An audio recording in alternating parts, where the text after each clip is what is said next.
The way I describe myself pre-COVID, I was a religious reader of the New York Times every day. I thought it was the paper of record, the arbiter of truth.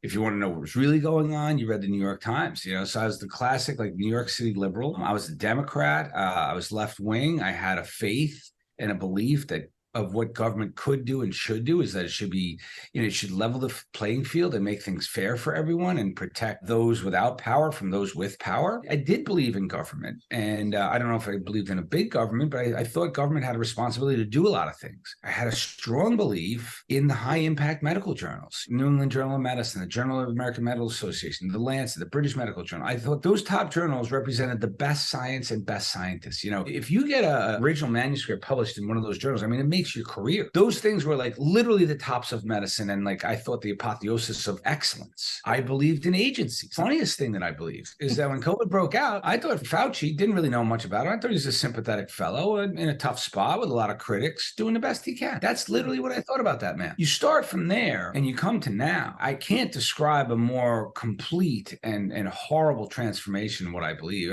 It's what I was transformed and came to believe based on what I saw and observed throughout COVID. That was the horrible stuff, is watching what it's really like. Those institutions that I just mentioned, the journals, the agencies, the newspapers, they've long ago been captured. And I have so much evidence to show that. I've had to watch 3 years of repeated policies, completely divorced from data, science, or pragmatism, policies issued from those agencies, literally written by pharmaceutical companies. So if you look at every single action they took from the beginning, every policy, and you know how they shifted and went back and forth, but they were generally, you look at the policy, all you have to ask yourself is, what would a pharmaceutical company want? They would want you to restrict hydroxychloroquine to the hospital. That was the first sign of fraud. And I didn't know it was fraud at the time. I thought it was stupidity. In fact, when I saw some of these policies coming out in early COVID, I was just like, man, that's really stupid. So why are they being so stupid? And when they made a national recommendation to restrict hydroxy to the hospital for a viral disease, we know antivirals are used within the first days of symptoms. Yeah. We already had data at that time to show that there was no culturable live virus in people getting into the hospital. It was all this hyperinflammatory state from the breakdown of the mRNA of the virus and the debris of the virus. And there was no more live virus there, but yet they're putting hydroxychloroquine in the hospital when you have like millions of Americans getting infected. And I just thought that was stupid. Didn't know it was corrupt. I would say probably the one that finished me where I knew like the game was over is the day that they disappeared natural immunity. And I remember that day because when the vaccines rolled out, right, late 2020, the first thing my friends and colleagues who were internists were doing when their patients would call them, hey, I need the vaccine. Should I get the vaccine? Immediately the doctors are saying, well, hold on, let's check antibodies. Have you had COVID? Because if you have antibodies, if you had COVID, you don't need the vaccine.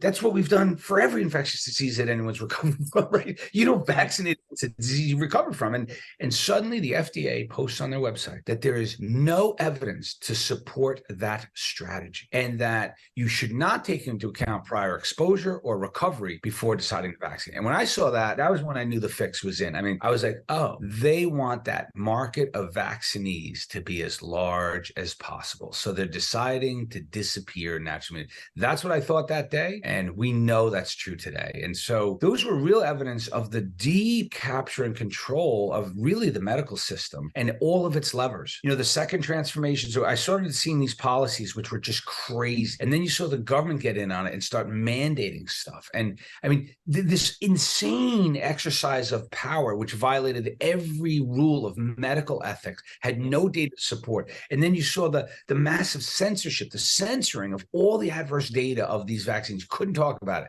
You had this ridiculous refrain hammered into people's heads: safe and effective, safe and effective, safe and effective. That was one refrain. The second refrain is the unvaccinated are filling the hospitals, over and over. And that would get to a fevered pitch. You saw broadcasters and news people and different personalities screaming about the unvaccinated. They don't deserve to live. They're murderers. They're putting us at risk. Like Sean Penn and Arnold Schwarzenegger. And I saw these people and I didn't get angry at them when I saw those clips. I just saw them as victims. I was like, that is someone talking who's been pumped up, so full of propaganda. They believe everything they've been told. The implicit faith and trust in the institutions of society and medicine that I had before COVID have been removed and are eroded. I have zero faith and trust in any of those institutions, the journals, the agencies, the trialists who do these trials. I don't believe in actually randomized controlled trials anymore. anymore. Not that it's not a good design. It's not that it's not a good experimental method, but the modern double-blind randomized multi-center controlled trial that's published in one of those journals is so heavily funded, you cannot remove the bias of the funder. They are flawed instruments. I will not read a large randomized controlled trial in a prominent medical journal, because all you got to do is look at the investigators, look at their conflicts, What they found and what they're reporting may be true. It certainly may be true. I can't believe it to be true, because I'm going to be a sucker if I do that, because so much of what they've done is false over decades. I mean, pharmaceutical companies, what appears in journals is what they allow to appear in journals. So I can't even trust medical literature. I don't know how to read it anymore because I have zero faith that I can trust what it says. It's almost like the boy who cried wolf. I mean, they've lied so many times now. If they want to put in like a truthful article, I can't tell the difference. I believe them all to be manipulated with a certain intent. And then the other thing politically, and I don't want to talk political because really it's a little bit out of my lane, but I come to discover that suddenly science becomes political. Science is not politics. It's nothing to do with politics. But suddenly the therapies for COVID became political, right? Hydroxychloroquine was a Trump drug.